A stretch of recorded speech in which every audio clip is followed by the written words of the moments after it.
Live times TV देख रहे सभी दर्शकों का स्वागत है और इस समय हम टहल रहे हैं माल रोड पर और माल रोड पर चुनावी चर्चा भी हम आपको लेकर सामने आए। कभी माल रोड की हम बात करें, ऐतिहासिक रिज मैदान की अगर बात करें, लोड बाजार की बात करें, पर चुनावी चर्चा है हर गली में है, शिमला की हर गली में है। तो कुछ लोग हमारे साथ मौजूद हैं शिमला के और उनसे जानेंगे चुनावी माहौल के क्या मुद्दे रहने वाले हैं। सबसे पहले अपना नाम बताएं आप। मेरा नाम राज है। राज, क्या लगता है कि अब चुनाव आने वाले हैं, मुद्दे क्या रहने वाले हैं? मुद्दे, आप एक आम जनता है कि युवा भी है, युवा सोच में रहते हैं कि मुद्दे क्या रहने वाले हैं? देखो, सबसे पहली चीज़ जो रहेगी वो रहेगी कि सबको रोज़गार मिले। जो सबसे पहला मुद्दा है वो रोज़गार का रहेगा। दूसरा जो मुद्दा रहेगा वो रहेगा महंगाई का। हम चाहते हैं कि ये जो महंगाई है इससे हमें निजात मिले, तो वो बहुत ज़रूरी है आज के टाइम पे। यानी कि देखिए, ये चुनावी चर्चा में देखने को मिला, महंगाई, जो बेरोजगारी यहाँ पे बढ़ रही है, इससे छुटकारा, और ये हर एक युवा की सोच यहाँ पर है। आपका नाम क्या है? कपिल शर्मा है मेरा नाम। कपिल शर्मा, आपको क्या लगता है कि क्या मुद्दे रहने वाले हैं? देखिए, वैसे अगर हम शिमला की बात करते हैं तो वैसे मुद्दे तो काफ़ी सारे हैं। लाइक यहाँ पे लोगों को लिए पार्किंग वगैरह की भी दिक्कत रहती है। टूरिस्ट लेवल पे हैं तो काफ़ी ज़्यादा पार्किंग वगैरह की दिक्कत रहती है यहाँ पे। बाकी दूसरा मुद्दा ये है कि महंगाई को लेकर, जैसे राज भाई ने भी आपको अवगत करवाया, क्योंकि जो रोज़मर्रा की जो चीज़ें हैं वो काफ़ी ज़्यादा महंगी हो गई है। तो हमें सरकार की ओर से काफ़ी आशाएं हैं कि जो नई सरकार बनेगी कुछ तो नई सोच के साथ में उभरेगी, कुछ नई चीज़ें हमें सामने मिलेगी। हाँ जी, ठीक है। निखिल, नई सोच हमें मिलेगी। आपका नाम क्या है? और निखिल, क्या लगता है आपको कि मुद्दे, अभी सिर्फ हम मुद्दे पे बात करेंगे, आप ही जो इन्होंने दो भाइयों ने बताया है वो सेम, हमारा भी सेम ही ऐसा रहेगा। बाकी महंगाई है और जो अगर नया कुछ सरकार आती है, कुछ नया कुछ करती है तो लोगों के लिए इजी रहेगा। जैसे सब भाई ने बताया कि पार्किंग का इशू है, टूरिस्ट लेवल ज़्यादा बढ़ रहा है, तो कहीं ना कहीं वो दिक्कत आ जाती है। और मार्केट में महंगाई इतनी है, उतना रोज़गार है नहीं, उतनी सैलरी भी नहीं एम्प्लॉयज़ की जो आप कुछ कर पाएँ कि हाँ जी मैंने कुछ लेना है, कुछ है। तो थोड़ा महंगाई के ऊपर थोड़ा सरकार कहे तो इजी रहेगा, जो नॉर्मल मिडिल क्लास के जो एम्प्लॉयज़ हैं उनके लिए इजी रहेगा। तो यही है। ठीक है, सबसे पहले महंगाई एक बड़ा मुद्दा बन चुका है। चलिए, अब शिमला शहर की अगर बात करें, आप काफ़ी समय से आप लोग शिमला में यहाँ पर रह रहे होंगे, सबसे बड़ी समस्या आपको क्या लगती है शिमला शहर में, और आपकी नज़र में क्या यहाँ पे विकास हुआ है? अगर हुआ है तो क्या हुआ है? देखिए, सबसे पहली बात, मैं अगर समस्या की बात करूं तो सबसे पहली चीज़ है, अगर जैसे हम लोगों ने, मैम तो डेली फेस कर रहे हैं आज की डेट में, जैसे हमने ड्यूटी आना हो, तो अगर मैं बात करूं कि मैं समर हिल से आता हूं तो कम से कम 1 से 1.5 घंटा समर हिल से बस स्टैंड तक पहुंचने के लिए लग जाता है। तो सबसे बड़ा मुद्दा जो समस्या है हमारी वो है कि ट्रैफिक सबसे ज़्यादा है। तो ट्रैफिक से निजात मिलनी चाहिए, जो हम चाहते हैं यहाँ पे। बाकी रही विकास की बात, ठीक है, स्मार्ट सिटी के अंडर जो शिमला आया है उसमें हमें देखने के लिए मिल रहा है कि काफ़ी चीज़ें जो है वो काफ़ी उभर कर आ रही हैं। तो बेटर है कि हम चाहते हैं कि हमारा शिमला और भी ज़्यादा निखर के आए। ठीक है, आपको क्या लगता है कि क्या यहाँ पर समस्या है और क्या विकास यहाँ पर हुआ? देखिए, वैसे अगर हम बात करते हैं, जैसे ट्रैफिक की बात की, पिछले कुछ सालों से हम देख रहे हैं तो सड़कें काफ़ी ज़्यादा खुली है स्मार्ट सिटी के तहत, और भी बहुत सारी चीज़ें जो है बेटर हो रही है। तो इससे क्या हो रहा है कि हम लोगों को लग तो रहा है कि विकास हो रहा है, बट जिस गति से होना चाहिए वो अभी तक नहीं हो पाया है। तो हम आशा करते हैं कि शायद सरकार इन चीज़ों पे और ज़्यादा तेज़ी लाएगी, थोड़े कुछ रोज़गार के रिसोर्सेज क्रिएट करेगी।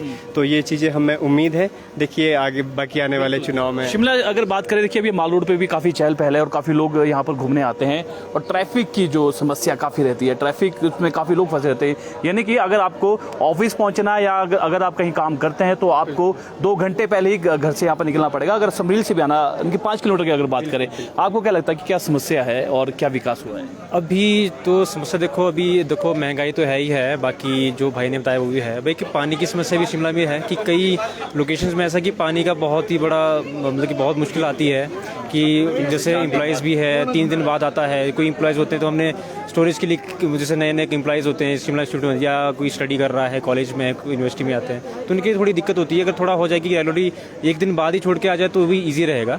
तो ये मेरे लिए रहता है कि थोड़ा सा ये विकास होना चाहिए। अगर नया सरकार है तो हम उससे ही मांग करते हैं कि पानी का थोड़ा ये देखें ताकि सबके लिए ईजी रहे। तो अगर जो स्थानीय विधायक की अगर बात करें, जो मंत्री भी है सुरेश भारद्वाज, उन्होंने काम किया है, क्या वो इस बार जीत पाएंगे? सर अब देखते हैं सर, जब काम कराया है आगे करवाएंगे तो फिर जनता डिसाइड करेगी। अब सर हमारे मुल्क से क्या होता है, सबके बहुमत से लगेगा पता है कौन सा आगे नेता आपको आएगा। क्या लगता है कि जो देखिए काम की सर, बात करें, आप पर्सनल पार्टी की बात ओपिनियन है, लेकिन ये है कि चलो जिस हिसाब से काम चल रहा है उस हिसाब से अच्छा है। हम ये नहीं बोलेंगे कि नहीं हुआ है, अच्छा है, चल रहा है।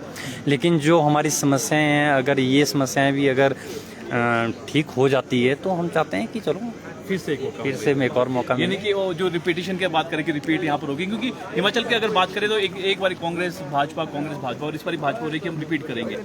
देखिए, रिपीट पे दो तीन चीज़ें मैं आपको क्लियर करना चाहूँगा। देखिए, एक तो अगर हम कांग्रेस की बात करते हैं तो थोड़ा सा लीडर्स में अभी एकजुटता नहीं है। अभी आपने देखा होगा वो हर्षवर्धन जी ने अभी शिफ्ट कर दिया, सॉरी हर्ष महाजन, सॉरी, तो उन्होंने भी अभी शिफ्ट किया है। तो देखिए, कुछ चीज़ें अगर मैं कांग्रेस को लेके बोलूँ तो काफ़ी बैकफुट पे हैं, बट फ्रंट फुट पे आने के लिए उनको बहुत सारी चीज़ें अभी करना बाकी है। लाइक उनको लोगों में किस तरह से अपने मुद्दों को, चुनावी मुद्दे जो है उनको कैसे कन्वे करती है, कितना सक्षम रहते हैं लोगों तक पहुंचने में, वो उस पर डिपेंड करेगा।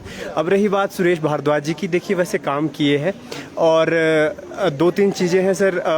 आज की डेट में यूथ बहुत ज़्यादा स्ट्रांगली इन चीज़ों को लेता है। देखो, इसमें अब कौन नया जो यहाँ पे चेहरा होगा वो कितना इफेक्टिव रहेगा उस पर डिपेंड करेगा, क्योंकि देखो आज की डेट में यूथ के पीछे मैक्सिमम लोग जाते हैं। क्योंकि एक यूथ अपने लेवल की समस्याएं जानता है, उसके बारे में सॉल्यूशन फाइंड आउट करने के लिए वो कोशिश करता है। तो ये जानेंगे, भागीदारी जो यूथ की है ना इलेक्शन में काफी कम रहती है, वजह क्या मानते हैं आप? देखिए, एक तो हम लोग क्या है, हम ये सोचते हैं कि देखो ये मंत्री बनेगा, ये इलेक्टेड बॉडी होगी, हमें क्या देगा, हमें तो भैया वही रोजगार ढूंढना है। सबसे पहले वो इस राह में ज़्यादा सोच के काम करते हैं, इसलिए वो इन चुनावी चीज़ों में ज़्यादा इन्वॉल्व नहीं होते हैं। क्योंकि कुछ लोग ये बोलते हैं ना कि लाइक एक मोनोपली टाइप हो जाती है कि जो एक समृद्ध जो नेता है वो शायद वो ज़्यादा तरीके से वही उसकी मोनोपली है कि वो जिसको आगे इलेक्टेड करना चाहे वो यूथ से भी आगे लेता है। तो ये चीज़ें मेन है, इसलिए ज़्यादा यूथ इस पर टाइम नहीं देता है और वो अपने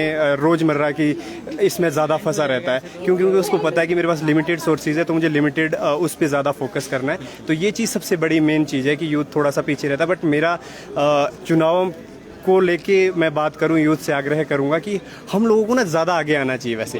क्योंकि हम जब तक हम अपनी समस्याओं को, क्योंकि आपने देखा होगा पुराने लोगों को आप ये चीज़ें ना जल्दी से समझा नहीं सकते हैं, और अगर आप किसी यूथ को समझाना चाहते हैं तो वो बहुत जल्दी उस चीज़ को कैच कर लेता है और उस चीज़ पे सॉल्यूशन निकालने की कोशिश करता है। तो मेरा ये सभी यूथ से आग्रह रहेगा कि आने वाले चुनाव में ये चीज़ें, समस्याएँ देखें, आसपास की समस्याएँ, रोज़ जो हमें समस्या हो रही है उसको आइडेंटिफाई करें और एक तरीके से अपने जो भी हमारे इलेक्टेड बॉडी है या फिर जो भी हमारा चेहरा है उस आदमी के सामने रखें और उससे जो आशाएं हैं वो पूरा करने के लिए उसे प्रेरित करें स्ट्रांगली। ये चीज़ें बहुत अच्छी बात कही कि यूथ को जब आगे आएगा तो नई सोच के साथ हमें प्रतिनिधि आएगा। तो चलिए अब राजनीतिक दलों की बात करते हैं। आम आदमी पार्टी की बात करेंगे, कांग्रेस की भी हम बात करेंगे, भाजपा की बात करेंगे। बड़े बड़े वादे यहाँ पे इस समय कर रहे हैं कि युवाओं को रोजगार यहाँ पर देंगे, महिलाओं को पैसे यहाँ पर देंगे, ओपीएस बहाल यहाँ पर करेंगे। ये सभी राजनीतिक वादे कर रहे हैं। आपको क्या लगता है कि ये वादे कहाँ तक सीमित रहते हैं? ये धरातल में होते हैं कि आगे कागज तक ही सीमित रहते हैं कि या जमीनी स्तर पे पूरे भी होते हैं? सर देखिए, ये तो देखो जो आगे आने वाले जो नेता हैं अब वही डिसाइड करेंगे किस तरह। अब तब तो चल रहा है, तो ठीक ही चल रहा है। अभी आगे देखते हैं अब इन्होंने कुछ नया क्या किया है या फिर वादे इसको किस तरह से? सर वादों का सर अब चुनाव में आते तभी वादे होते हैं कि आपके अंदर? सर इसका तो हम क्या वो भी क्या बोल सकते हैं। चलो आपका क्या कहना है? देखिए सर, ऐसा है कि ये तो डिपेंड करता है कि गवर्नमेंट किस तरीके से, किस स्कीम को किस तरीके से देखती है। अगर उन्हें लगता है कि हाँ ये करने लायक है तो वो कर लेगी, अगर नहीं लगता है तो सर वो तो फिर साइड में वो कागजों तक ही रह जाते हैं। तो वही सिस्टम है। आपने युवा की बात की थी, वादे खासतौर पर देखिए, आपने ये बहुत अच्छी बात कही कि देखो सबको ना चुनावी ईयर्स में सब वादे याद आते हैं, हमने वो चीज़ें रिपीट की थी, वो नहीं हुई। देखो कांग्रेस बोलेगी कि देखो बीजेपी ने ये बोला था बट हुआ नहीं। बट एक्चुअल में जो बात आपने की ओपीएस की देखो करुणामूलक, इवन मैं खुद एक करुणामूलक आश्रित हूँ। स्टिल 4 ईयर से मेरे को कोई जॉब नहीं मिली, बट फिर भी हम सर्वाइव कर रहे हैं। बट देखो ऐसा नहीं कि हम सरकार पर ही बैठे रहेंगे, बट दिक्कत ये है कि जो चीज़ मेरा हक है ना, अगर मुझे उस चीज़ के लिए स्ट्रगल करना पड़ रहा है ना, तो वो गवर्नमेंट के लिए एक बहुत बड़ी बात है कि वो हम लोगों को बैकफुट में। तो अभी देखा ही होगा आपने, करुणामूलक आश्रित भी इतने टाइम से प्रोटेस्ट कर रहे हैं, ओपीएस वाले प्रोटेस्ट कर रहे हैं। देखिए, मैं ये नहीं कि ओपीएस का होना चाहिए, क्योंकि एक जो लोग है, मतलब जो भी जॉब कर रहा है, एक वर्कर अपना पूरी ज़िंदगी पहले सरकार के लिए देता है, जब बूढ़ा हो जाता है तो उसको बोल दिया जाता है कि भाई घर पे बैठ। अब उसके पास कोई सोर्सेज है नहीं है। ये चीज़ें गवर्नमेंट को आइडेंटिफाई करनी चाहिए। हाँ, हम ये नहीं बोलते हैं कि आपको कहा जाता है कि सैलरी का 50% मिले, या उनको इतना तो कुछ मिलना चाहिए कि वो एटलीस्ट अपनी जो बाकी की ज़िंदगी है वो तो सर्वाइव कर सके, अपनी फैमिली को थोड़ा सा पाल सके। रही बात करुणामूलक आश्रित की, हमारी जो मैं अपनी चीज़ें जो मैं बोलूँ कि मैं जो फेस कर रहा हूँ, देखो मैं सबसे बड़ा हूँ अपनी फैमिली में, तो मैं देखता हूँ कि मेरे पे क्या क्या दिक्कतें आ रही है। सबसे पहली बात कि मैं अपनी फैमिली को प्रॉपर तरीके से सर्वाइव नहीं कर सकता। मदर है, पेंशन नहीं है, कुछ किसी भी तरह, क्योंकि मेरे पापा एजुकेशन डिपार्टमेंट में जॉब करते थे, तो उसके बाद डेथ होने के बाद उनको किसी भी तरह का मतलब कोई पेंशन नहीं लगी। हम लोग खुद मतलब एक रोज़ प्राइवेट जॉब करते हैं, कोई सिक्योरिटी नहीं है हमारे पास, हमें कब निकाल दिया जाए कुछ पता नहीं है। तो हमारे पास बहुत सारे चैलेंजेस आते हैं, बट इन चीज़ों पे ना गवर्नमेंट को देखना चाहिए, कुछ ना कुछ आपको सॉल्यूशन निकालना चाहिए। जो प्रेजेंट गवर्नमेंट है उनसे मेरा अनुरोध भी है। एंड सेकंड मैं अगर बात करूं उनसे कि देखिए उनको क्या करना चाहिए, इन चीज़ों के लेके सॉल्यूशन निकालना चाहिए। हर चीज़ का रास्ता ये नहीं होता कि जो मैं एक्सपेक्ट कर रहा हूँ कि वही मुझे गवर्नमेंट दे, क्योंकि गवर्नमेंट का मतलब क्या होता है कि वो एक बीच का रास्ता निकाले, कि जिसे बोलते हैं ना कि एक सांप भी मरे लाठी भी ना टूटे, इस तरह के रास्ते निकलने चाहिए। तो मैं हर गवर्नमेंट से, देखो अभी प्रेजेंट में बीजेपी की गवर्नमेंट है, हो सकता है कि देखो काफ़ी सारे हम लोग भी मार्केट में रहते हैं, हम भी ओपिनियंस लेते हैं लोगों की, उसके हिसाब से लगता है कि बीजेपी सरकार रिपीट कर सकती है। बिकॉज ऑफ क्या है कि बहुत सारे, मैंने बताया कि विरोधी दल थोड़ा सा काफ़ी वीक है। एंड सेकंड चीज़ क्या है कि नो डाउट काम भी किए हैं। देखो हर चीज़ तो सर एक घर का मुखिया होता है, वो भी पूरी नहीं कर सकता अपनी पूरी फैमिली की चीज़ें, बट कोशिश की है कि अच्छा किया है। बट जहाँ तक ये बहुत बड़े बड़े मुद्दे हैं, उन चीज़ों में एक बीच का रास्ता गवर्नमेंट को निकालना चाहिए, जहाँ तक मेरा ओपिनियन। कोई भी सरकार आए, एक बीच का रास्ता, ये नहीं कि जो कॉमन इंसान है, जो आम आदमी है, उसकी जो है नीड्स पूरी यहाँ पर हो सके। करुणामूलक की इन्होंने बात की, 400 से ज़्यादा दिन से भी ज़्यादा जो उनका प्रोटेस्ट यहाँ पे चल रहा है। हालांकि क्लास 4 का हो चुका है, क्लास 3 का जो पेज यहाँ पर अड़ा हुआ है। चलिए अब लास्ट आपसे क्वेश्चन करेंगे, उसके बाद आपसे विदा लेंगे। राजनीतिक दृष्टि से अगर बात करें, हिमाचल प्रदेश के जो लोग हैं कितने जागरूक हैं, अपना मतदान किस तरह से करते हैं, किसी व्यक्ति विशेष को देख के करते हैं या किसी पार्टी विशेष को देख करते हैं? देखिए सर, अगर बात की जाए ना, जितना भी आज की डेट में यूथ है, तो यूथ तो काम को देख के ही करता है। मैं रियलिटी बात बताऊँ अगर आपको, हाँ, जो हमारे पुराने बुजुर्ग हैं उनमें एक थोड़ी प्रथा चली हुई आ रही है अभी तक कि हाँ मुझे स्पेसिफिक पार्टी है तो मुझे उसी को ही देना है। लेकिन जब देखो चेंजेस आने होते हैं तो कहीं ना कहीं सब के सब चेंज हो जाते हैं, वो बड़ी बात नहीं है आज की डेट में। तो अच्छा है जैसे भी है, तो काम को देखकर आपका क्या राय है? जी सर, अब सर जैसे भाई ने बोला कि आज का जो यूथ है ना, तो सर जितना काम अब देखेंगे, जैसे मैं अपनी बात कर रहा हूँ, काम दिखता हूँ करूँगा तो वहीं में ज़्यादा मैं मतदान करूँगा। बाकी अदरवाइज कोई अगर ना कर रहा हो या साथ में मतलब कि ऐसा लगे कि नहीं कर रहा हो तो अवॉइड किया जाएगा। यानी कि नोटा भी एक ऑप्शन है, नोटा ऑप्शन भी है। बिल्कुल सही बात बोली है आपने। आपका क्या कहना है? कि देखिए सही बात है, बिल्कुल। सबसे पहली बात यह है कि हमें जागरूक होना चाहिए। देखो हम लोगों को पहले तो मैंने आपको सबसे पहले यही बात बोली थी कि हमें ना यूथ को आइडेंटिफाई करना चाहिए कि कौन सा चेहरा हमारे लिए काम कर सकता है, किस में कितना पोटेंशियल है, कौन कितना सोशल है, कितना सोशल एक्टिविटी में डिपेंड रहता है। वो चीज़ें बहुत डिपेंड करती हैं। बट फिर भी मैं तो इस विकास जो कर रहा है या फिर जिसमें पोटेंशियल है उसको ही वोट देने के हक में रहता हूं, क्योंकि ये चीज़ें बहुत ज़्यादा ज़रूरी होती है। बहुत बहुत धन्यवाद हमारे साथ बातचीत करने का। तो ये भाई लोगों से हमने बातचीत की, काफ़ी विस्तार से, काफ़ी अच्छे से हमारी बातचीत हुई और युवा सोच के सामने निकल के आती है। युवा सोच यही है कि जो काम करेगा वही आएगा।